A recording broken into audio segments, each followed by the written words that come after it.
आज वोटर अधिकार यात्रा का तीसरा दिन है। गया जी से यह यात्रा शुरू होकर के आगे जो है बरबीघा तक जाएगी। यात्रा जब सासाराम से शुरू हुई, रैली से लेकर के विभिन्न ज़िलों से गुजरते हुए जब हम लोग आगे बढ़ रहे हैं, तो जिस तरीके से जनता अपना जन समर्थन दे रही है, लोग घरों से बाहर निकल कर के यात्रा को देख रहे हैं, इसको अपना आशीर्वाद दे रहे हैं, उससे एक बात बिल्कुल साफ है कि इस देश में लोकतंत्र की हत्या करना, लोकतंत्र का गला दबाना आसान नहीं है, क्योंकि यहाँ के लोगों के दिलों में लोकतंत्र बसता है। और उसकी वजह यह है कि लोकतंत्र की परंपरा और इतिहास वो एक दिन का नहीं है। हम बिहार की महान भूमि पर हैं और जानते हैं कि बिहार लोकतंत्र की जननी है, यहाँ पे लोकतंत्र का जन्म हुआ है। इसलिए जब लोगों को यह समझ में आया, वोट ही नहीं रहेगा, जब वोट का अधिकार ही नहीं रहेगा, जब सरकार ही चोरी से चुनी जाएगी, तो स्वाभाविक रूप से जनता का काम ईमानदारी से नहीं होगा। वोट का अधिकार है, इसीलिए रोजी रोटी का अधिकार है। वोट का अधिकार है, इसलिए जो है कपड़ा मकान का अधिकार है, इसीलिए बोलने का अधिकार है, इसीलिए जीने का अधिकार है, शिक्षा का अधिकार है। तो बिहार के लोग इसको लेकर के बहुत सजग हैं और बहुत ज़बरदस्त जन समर्थन दे रहे हैं। ज्ञानेश कुमार जो कह रहे हैं ये बड़ा हास्यास्पद है। हास्यास्पद इसलिए है कि यही चुनाव आयोग कुछ महीने पहले कह रही थी कि एकदम कोई दिक्कत नहीं है, वोटर लिस्ट पूरी तरह से दुरुस्त है। आज वही चुनाव आयोग आकर के कह रही है कि वोटर लिस्ट में गड़बड़ी है।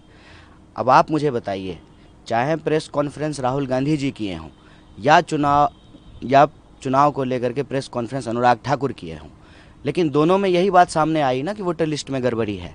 तो चुनाव आयोग ये क्यों कह रही है कि आप हलफनामा दीजिए? अगर राहुल गांधी हलफनामा दें तो अनुराग ठाकुर को भी हलफनामा देना चाहिए।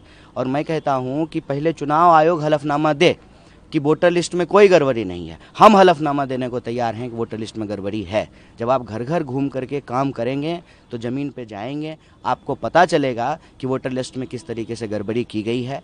मामला बिल्कुल साफ है। साफ ये है कि आपने देखा होगा कि पहले जो है ना रिजॉर्ट खेला जाता था, विधायकों को जो है इस रिजॉर्ट से उस रिजॉर्ट पहुँचाया जाता था।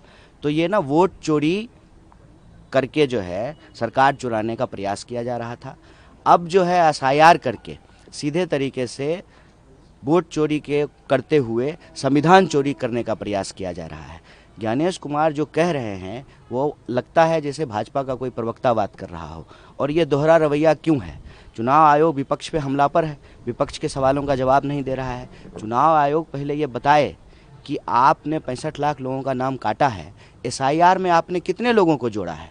चुनाव आयोग पहले ये बताए कि जब मतदाता पहचान पत्र की बात थी तो नागरिकता की जांच वो क्यों करने लगे। चुनाव आयोग पहले ये बताए कि क्यों नहीं आप सीसीटीवी फुटेज दे सकते हैं। सीसीटीवी फुटेज जो है वो इसीलिए तो तैयार किया जाता है ना कि जब कोई सवाल उठे तो उसको दिखाया जा रहा है। क्यों सीसीटीवी फुटेज को डिस्ट्रॉय करने के नियम बदल दिए गए? क्यों जो है मुख्य चुनाव आयोग की नियुक्ति की प्रक्रिया बदल दी गई? क्यों जो है आज प्रेस कॉन्फ्रेंस करके चुनाव आयोग बता रहे हैं कि कोई गड़बड़ी नहीं है, जब 6 महीने पहले यही बात कही जा रही थी, अपोजिशन का पूरा डेलीगेशन मिल रहा था, तो वो क्यों नहीं स्वीकार कर रहे थे कि हाँ वोटर लिस्ट में गड़बड़ी है, हम इसको ठीक करेंगे, हम शुद्ध सही जो है वोटर लिस्ट को तैयार करेंगे। हमारी क्या बात है? हमारी तो इतनी ही बात है ना कि चुनाव आयोग निष्पक्षता से काम करे। चुनाव आयोग कहते हैं कि न पक्ष है, न विपक्ष है, न समकक्ष है। महाराज आपके लिए तो सबसे ज़रूरी निष्पक्ष होना है। अगर चुनाव आयोग निष्पक्ष हो, चुनाव आयोग कई महीने पहले यदि स्वीकार कर लेता हरियाणा और महाराष्ट्र चुनाव के बाद कि वोटर लिस्ट में गड़बड़ी है, तो आज जो है यह स्थिति ही नहीं पैदा होती। इस गतिरोध के लिए चुनाव आयोग तैयार है, उसको जो है यह जिम्मेवारी लेनी पड़ेगी।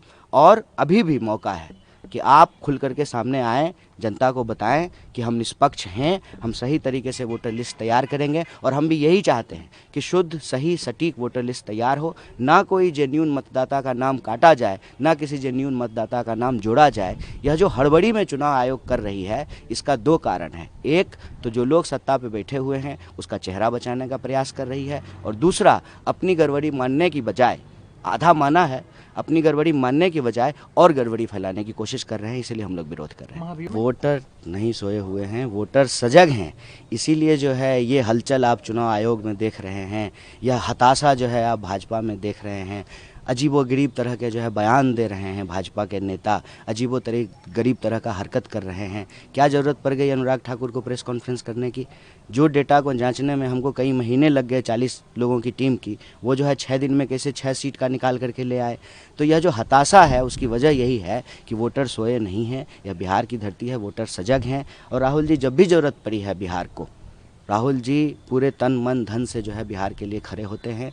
और यह यात्रा मेरे ख्याल से दूसरा मौका है जब बिहार से गुजर रहा है। इससे पहले भारत जोड़ो न्याय यात्रा गुजरी थी, अभी वोटर अधिकार यात्रा सरकार बन जाएगी लग रहा है ये इन यात्राओं के बाद, क्योंकि 20 साल से नीतीश जी काबिज हैं यहाँ पे। चोरी नहीं होगी, ईमानदार सरकार बनेगी और माए बहन योजना लागू होगा, नौकरी मिलेगी, पलायन रुकेगा, पेपर लीक बंद होगा, सड़कें बनेंगी, पुल बनेगा, स्वास्थ्य और शिक्षा की व्यवस्था बेहतर होगी, लॉ एंड ऑर्डर ठीक होगा। इसके लिए ज़रूरी है कि ईमानदार सरकार बने और सरकार बनेगी।